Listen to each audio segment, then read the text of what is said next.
అందరూ చిన్నపిల్లల నుంచి పెద్దవారి దాకా నేచురల్ అనుకుని తాగే మ్యాంగో జ్యూసెస్ నిజానికి పాడైపోయిన మ్యాంగోస్ తో తయారు చేస్తారా, లేదా అసలు అందులో మ్యాంగోస్ ని కలుపుతారా, లేక ఇంకేం కెమికల్స్ వేసి తయారు చేస్తారో ఈ వీడియోలో చూద్దాం. సో ఈ వీడియోని తప్పకుండా మీ ఫ్రెండ్స్ అండ్ ఫ్యామిలీ మెంబర్స్ కి షేర్ చేయండి.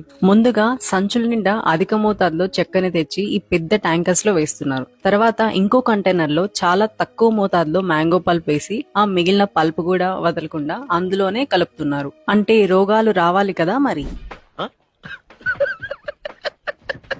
ఇప్పుడు ఈ ప్రాసెస్ లో మెయిన్ పార్ట్, అసలు మన అనారోగ్యానికి కారణమయ్యే మంచి మంచి కెమికల్స్ ఏం కలుపుతారో చూద్దాం. ఫస్ట్ సిట్రిక్ యాసిడ్ ని కలిపి తర్వాత ఒక డబ్బా నిండా సోడియం బెంజోయేట్ కలుపుతున్నారు. సిట్రిక్ యాసిడ్, సోడియం బెంజోయేట్ అనేవి ప్రిజర్వేటివ్స్ అన్నమాట. అంటే ఈ జ్యూసెస్ అనేది ఎక్కువ కాలం నిల్వ ఉండేలా చేస్తాయి. జ్యూసెస్ ఏమో కానీ వీటి వల్ల క్యాన్సర్ మాత్రం పక్కా వస్తుంది. నెక్స్ట్ ఈ మిశ్రమానికి ముందు ప్రిపేర్ చేసిన చక్కెర నీళ్లు పైపుల సాయంతో కలిపి అదే మిశ్రమానికి రెడ్ ఫుడ్ కలర్ ని